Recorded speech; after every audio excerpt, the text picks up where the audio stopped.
Nous allons vous présenter la deuxième phase de rééducation après chirurgie de réalignement de l'avant-pied. Cette phase débute au 31e jour jusqu'au 60e jour. Nous allons vous présenter 5 exercices que vous pouvez réaliser chez vous.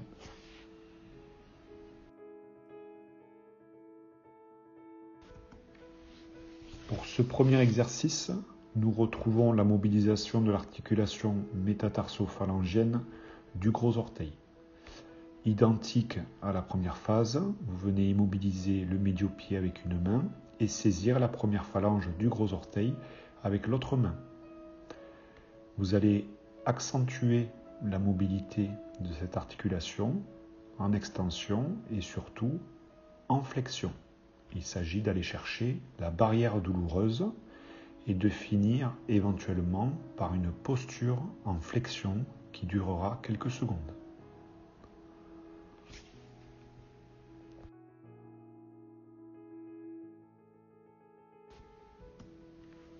Pour ce deuxième exercice, nous retrouvons la mobilisation des articulations métatarso-phalangiennes des rayons latéraux.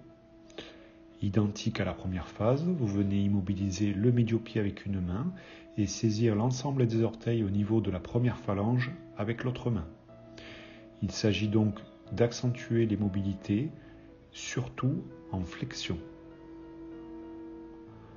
Nous rappelons qu'il faut un contre-appui sous les têtes métatarsiennes et vous venez abaisser la première phalange.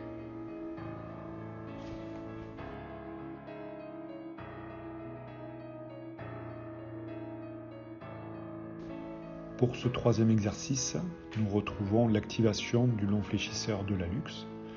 Vous venez, comme lors de la première phase, essayer de toucher avec votre gros orteil le doigt placé en regard de ce dernier. Vous pouvez ensuite attraper un gros coussin, vous posez votre pied à plat dessus et vous allez venir enfoncer votre gros orteil dans le coussin.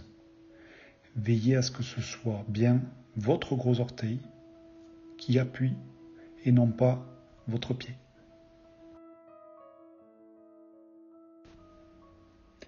Pour ce quatrième exercice, il s'agit de vous montrer comment assouplir votre cicatrice.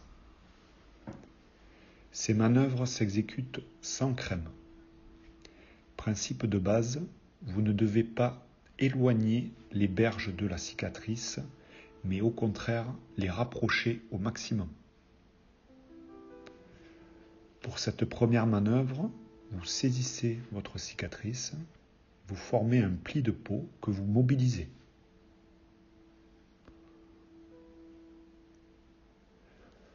Pour la deuxième manœuvre, vous allez effectuer des mouvements de cisaillement.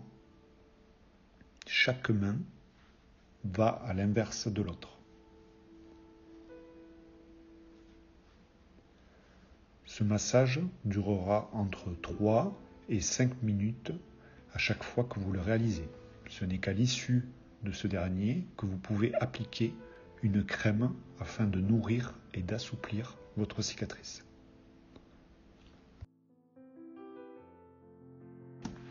Pour ce cinquième exercice, nous allons travailler la marche pieds nus. Au préalable, il vous faut vous mettre debout et retrouver un contact avec la pulpe des orteils sur le sol. Il est important d'avoir un équilibre des charges entre la partie externe du pied et la partie interne du pied. Ensuite, il vous faut marcher lentement avec de petits pas et retrouver une marche de qualité. Il est important d'éviter les attitudes vicieuses comme relever les orteils ou être en appui sur le bord externe du pied.